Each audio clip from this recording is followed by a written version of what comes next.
Welcome to Patricia Sheridan's Breakfast With, the Pittsburgh Post-Gazette's weekly Q&A with the people behind the headlines. Today I chat with Grammy Award-winning singer, songwriter, and actress Christina Aguilera. She has taken on the role of mentor, along with CeeLo Green, Adam Levine, and Blake Shelton, on NBC's popular new show, The Voice. It's a talent show for singers with a fresh approach, blind auditions, and one-on-one competitions. Although Miss Aguilera began her career at 6 years old, singing at pool parties, she grew up outside of Pittsburgh and eventually moved to doing the national anthem at Pirates, Steelers, and Penguins games.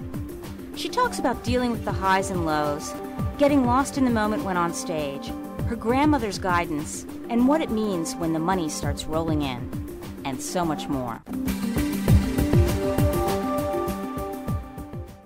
So, as a team leader on The Voice, you're witnessing some people with a lot of desperation to get recognized for their talent, to make it. Right. They want to make it. But that was a little different for you, wasn't it? Well, I wouldn't quite say that. It's been a long road. I mean, for me, whenever you start at 6 years old, you kind of have this, even that young, I kind of had this goal and aspiration to make a record and become a recording artist. And 10 years later, then I am making that record, and that dream finally comes true, but it's a whole other thing to make it. And, of course, you have your naysayers along the way, but, Sure. It almost gives you that much more want and desire and passion and drive to go for what you want. But that's what's so great about this show, is that you get to kind of be that mentor for these people and be a part of their journey and hopefully start their journey by being on this show. And sort of, it's a great thing I love about, the fact that we have the panel of people that we do judging and coaching and mentoring, is that we all have massive tour experience and, a lot of experience on stage, the ups and the downs and things that could go wrong. And it's always great to have not only a good laugh about it with the contestants, but follow through with what you do when, if this occurs. And they're just so receptive. And I mean, I always say I wish there was a show like this when I was first starting, just to get so much great advice, up front. And all the contestants, obviously, you're up there, you want stardom, but once you have it, your life changes. How did you learn to deal with that white-hot spotlight once it hit? I think certain people are just meant to do certain things, and since I was little, obviously I had this specific focus and specific goal, and sort of the fact that I had been on Star Search when I was little, and right. Had been around other kids, fortunately, that really loved also performing when I was on the Mickey Mouse Club, and sort of having that background sometimes gives you a little bit of a head start in knowing what it feels like to have all eyes on you. So I sort of grew up with a little taste of that. But yes, on a wide spectrum, it can be really crazy and make you feel really vulnerable. And that's why sometimes, it's easy when you're in this business to, I think especially when you're female and you're starting out so young as well, susceptible to sharks and things like this, and growing up so fast in this business, to put up certain guards and certain walls to protect yourself, which is what you have to do. And when you're just, you learn the hard way early on. But, it has its ups and downs. It definitely has its perks. But, you really, and this is something that's helpful to tell my contestants that, or my team, is that, you have to really want it. If you really, it's one thing to talk about, oh, I want to be famous, but there's a lot of work,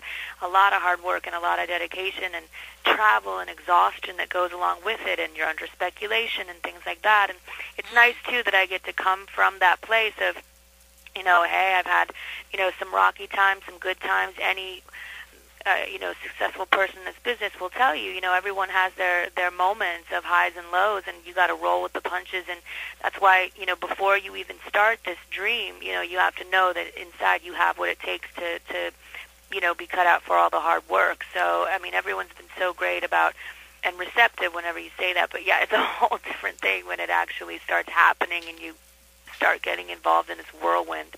Do you believe in destiny? I believe everything happens for a reason, for sure. no matter what age they are. I mean, that's what I love about this show is the concept that it brings it right down to the voice. I mean, there are certain people that for sure whenever we turn our chair around and we see them, it's definitely not what we expected or had pictured in our heads, but that's the beauty of what the show is about is that, you know, I mean, it's definitely a chance to take music back to how its original form was, and that's before music videos, before marketing and strategies and things like that. You literally had to go off of being moved and inspired by a voice. About marketing a product rather than, you know, I mean, you know, sometimes getting down to the nitty-gritty when you had your Billie Holidays and, you know, your Nina Simones and, you know, you didn't really have an opportunity to constantly touch base or get in touch with what they're doing now and tweeting and all this stuff. It was just, you know, you literally had to go by what they sounded like. And that's what I loved about those first couple of episodes of the blind auditions because, I mean, I think I was more nervous than the contestants themselves. You hear their footsteps come up and have no idea what's about to perform, and you know that they're nervous and everything's dead quiet, and then, you know, a matter of if you're going to be moved and inspired enough to turn your chair around. Tell me about the nerves. Do you kind of have to wait for a reaction from the audience? Oh, no. Sometimes, you know, I've performed for great audiences and more dull audiences. I mean, it's just going to happen within the course of touring and your career. And, you know, I mean, you know, a little rise. I mean, the funnest crowds are obviously the ones that really reciprocate what you're doing and receive you and give you that love back. But, you know, I mean, I've worked for really quiet rooms before, and even culturally sometimes, you know, Japanese audiences are typically quieter ones because sometimes it's just more based on, you know, culture and things like that. But you still find it within yourself to be the performer that you are. And yeah, before I go on stage, before I hit that stage, there's, you know, I think it's natural to have nerves. I get really, really, you know, super nervous, but I think that's part of the build-up of the butterflies and what gives it that momentum to get on that stage and do what you love to do best. And, you know, once I'm out there, you know, you sort of lose yourself in the moment, or try to anyway, based on the emotion of what you're doing. And the song, I mean, do you get lost in the words, or is it more just the melody? It can be anything. I mean, given its time or place or, you know, place of your own mind and your own head, you know, certain thoughts running through your head. But, you know, my grandma always, she was pretty much my mentor and the one that coached me. And she was always, you know, she's like, you got to, you know, sort of lose yourself and find that moment within what you're doing and get passionately involved with it and, you know, just lose yourself. And I love that.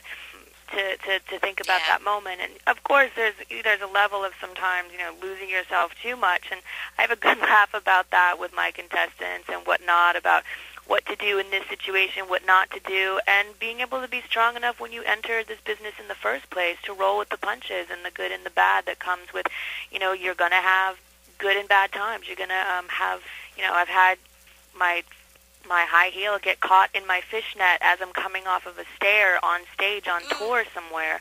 And it's like, you know, what do you do then? You know, I plopped on the floor, I put my hands up in the air and said, hey, you know, what are you going to do? And kept on with my song. You know, that's what you got to do. You just roll with it.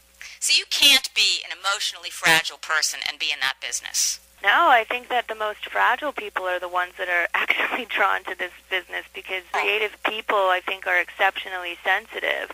But I think that what it boils down to is that you love to do what you do so much, and you love the stage, and you just love giving to an audience and feeling those good moments, that it outweighs any of the bad and all of the bad, if you know, of what you're going through, because you just have such a love for it and a desire. And I think, you know, I mean, I think it's survival of the fittest as far as, you know, where your headspace is with how determined and driven you are. And I definitely have had a fire instilled in me since I was really young to want to do this and want to fight for what I want. Was it your grandmother who said, hey, she's got a voice? She actually was. She was the one that, you know, sort of took it more seriously and, you know, definitely wanted me to be able to share what I love to do. You know, I would sing to myself all the time, but she was the one that was like, you know, hey, maybe we should let her start performing, and so I started, doing like things for fun as a kid, like pool parties and stuff like that, and even then graduated onto weddings and things like that. So she was just an amazing woman and truly supportive and proud. She would drag anybody off the street to come listen to her granddaughter sing. You came from a modest background, so was it challenging to adjust to the wealth once it starts coming in, with the fame? I mean... Yeah, it's great. Yeah, no, there are definite perks, but my mom always did teach me to stay pretty grounded, to never take anything for granted, and the minute that you do, it could all be taken away from you. So I truly try, and I've had also my moments of good times and bad. Some things are more successful than others, and everyone has that moment no matter what business you're in, no matter what you're doing. Would I say it was difficult to adjust? It's just that you're playing sometimes with bigger chips, but we all have the same sort of problems, and I think the biggest thing that is difficult to adjust to is the people that end up changing around you because of money and because of what you have, the people that come out of the woodwork, and all of a sudden you start feeling like people are around you for the wrong reasons or want something from you, and it's sad. It's a sad adjustment and realization sometimes to feel the people around you that you thought you could trust sort of change a little bit. But other than that, it's been great for me to be able to, my mom's always had to rely on other people, for a man in her life to support her, and I'm just excited that now as her daughter, I get to support her and make sure that she's very well taken care of, and just to be able to help my family and to be able to help people around me whenever I need to. Yeah. And to buy the right pair of shoes and handbags when I want to as well is pretty nice as too.